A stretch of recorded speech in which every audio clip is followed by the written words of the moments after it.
예수님께서 이제 십자가 고난의 길을 가시죠. 그 고난의 길을 가시기 전에 마지막에 하신 일이 겟셋마네 동산에 가셔서 기도하신 일이었습니다. 예수님은 제자들과 함께 가셨습니다. 겟셋마네 동산에 같이 가셨습니다. 성경을 보시면 홀로 한적한 곳에 가셔서 기도하셨더라 라는 구절들이 많이 있잖아요. 제자들과 함께 동행해서 기도하지 않으시고 혼자 기도한 적이 많으셨는데 이번에는 제자들과 함께 겟셋마네 동산에 가셨습니다. 그리고 제자들이 여기 앉으라고 하시고는 베드로와 세베대 두 아들 그 세 명만 데리고 따로 가시면서 이렇게 말씀하셨습니다. 우리 38절 함께 읽어보겠습니다. 38절입니다. 이에 말씀하시되 내 마음이 매우 고민하여 죽게 되었으니 너희는 여기 머물러 나와 함께 깨어있으라 하시고. 아멘. 예수님은 십자가 고난의 길을 가시기 전에 예수님의 솔직한 마음을 베드로와 세베대 두 아들 요한과 야고보에게 말씀하셨습니다. 내 마음이 고민하여 죽게 되었다라고 말씀하시고 계십니다. 하나님의 아들이라고 해도 십자가 고난의 길을 가는 것이 절대로 쉬운 일이 아니었음을 우리는 알 수 있습니다. 오히려 그 길이 예수님께 주는 무게가 엄청났다는 것을 알 수 있습니다. 그래서 예수님은 그 길을 가시기 전에 겟셋마네에 오셔서 기도하셨는데 베드로와 야고보, 요한에게는 나와 함께 부탁하신 게 나와 함께 고난을 당해달라. 내 좌편에 우편에 너희들 진짜 내가 십자가에 못 박힐 건데 너희들 내 제자잖아. 그러니까 진짜 같이 십자가에 못 박히자라고 부탁하지 않으시고 그저 깨어있으라고만 하셨습니다. 딱 한 가지 부탁이에요. 깨어있으라고. 이 예수님이 정말 고민 가운데 기도하시는 그 와중에 함께 깨어있어 달라고만 부탁하셨습니다. 그리고 예수님은 그들과도 약간의 거리를 둔 장소에서 간절하게 기도하기 시작하셨습니다. 우리 39절 함께 읽어보겠습니다. 39절입니다. 조금 나아가서 얼굴을 땅에 대시고 엎드려 기도하여 이르시되 내 아버지여 만일 할만하시거든 이 잔을 내게서 지나가게 하옵소서. 그러나 나의 원대로 마시옵고 아버지의 원대로 하옵소서 하시고. 아멘. 예수님은 이 십자가의 길을 이제 본격적으로 걸어가시기 전에 고민과 고통 가운데 기도하셨습니다. 그 길을 아셨기에 더 그러셨겠죠. 하나님의 아들이라고 해서 하나님의 아들이 인간의 몸을 입고 오셨다고 해서 그 고난의 길이 그냥 어떤 우리와는 다른 어떤 초인적인 인간의 모습을 가지고 그냥 인간의 고통도 느끼지 않고 어떤 그렇게 그냥 남의 그냥 대단하신 분이니까 나와는 다른 나 같은 인간과는 다른 존재 그런 예수님이 그냥 그렇게 편하게 걸어가는 그런 길은 절대 아니었습니다. 사실 저는 이 10대 후반에 성경을 진지하게 읽기 시작하면서 이 본문에 당황한 적이 있습니다. 하나님의 아들이라면 힘들고 어려운 십자가의 길이지만 그래도 멋진 각오로 어떻게 담대한 모습을 가지고 그래도 하나님 가보겠습니다. 어떤 이런 망설임 없이 이 길을 갔을 거라고 저는 혼자 그 10대 초반에 그렇게 생각했는데 이 성경 말씀을 읽으며 고난과 고민 가운데 진지하게 성경이 진지하게 받아들여지면서 고난과 고민 가운데 기도하시는 예수님의 모습을 보면서 당황한 기억이 있습니다. 그 이유는 39절에 이 잔을 내게서 지나가게 해달라는 그 말이었습니다.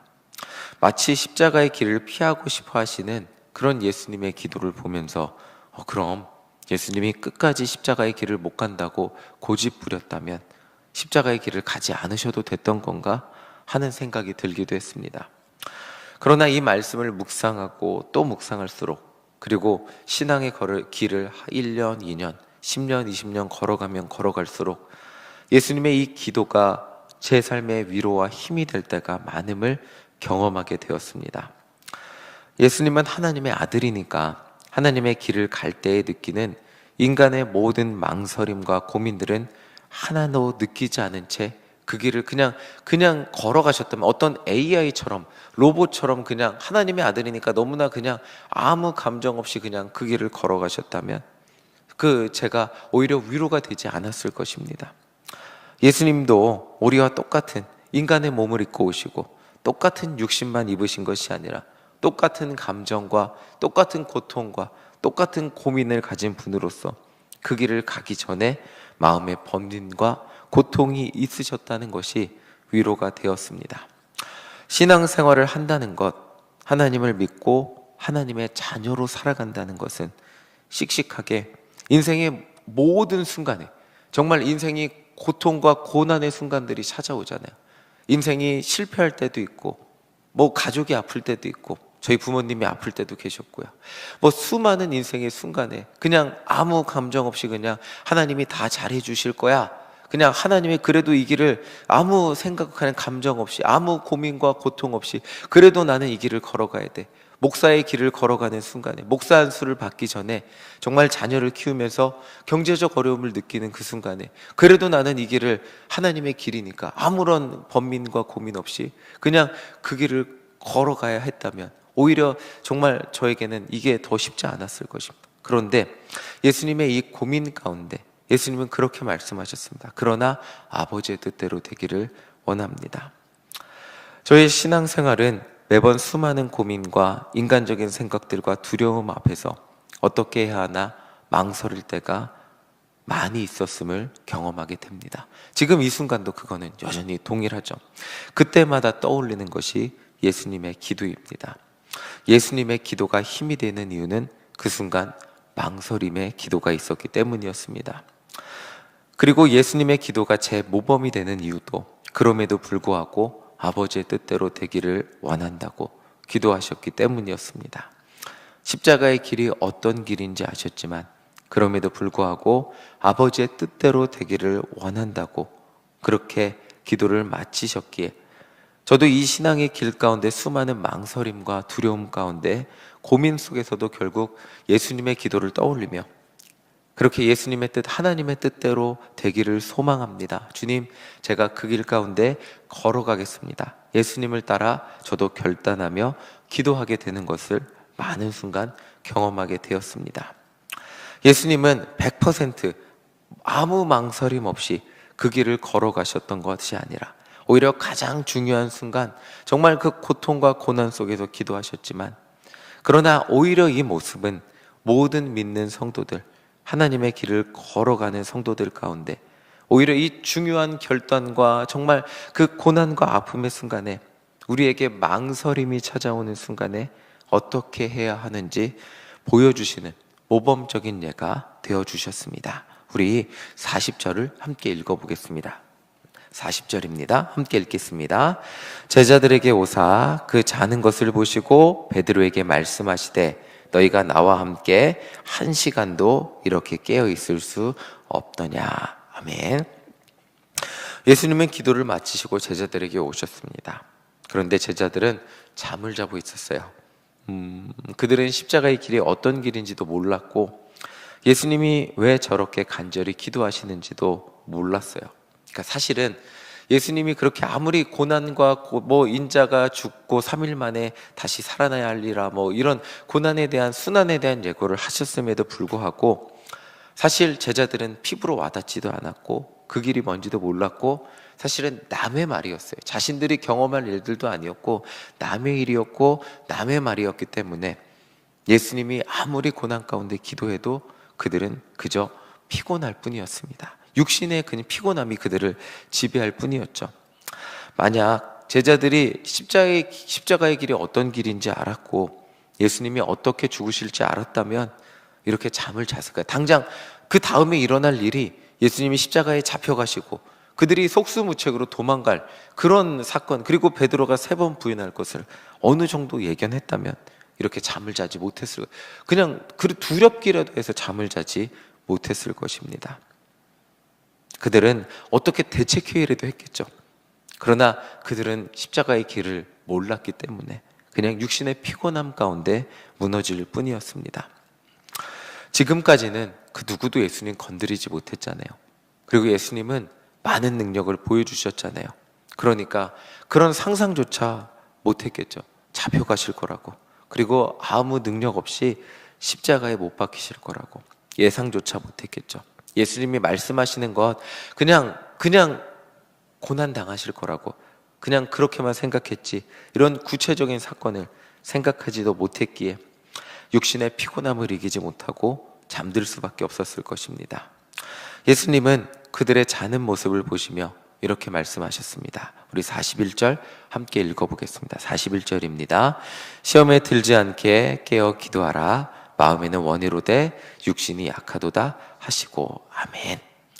예수님은 시험에 들지 않게 깨어 기도하라고 하셨어요.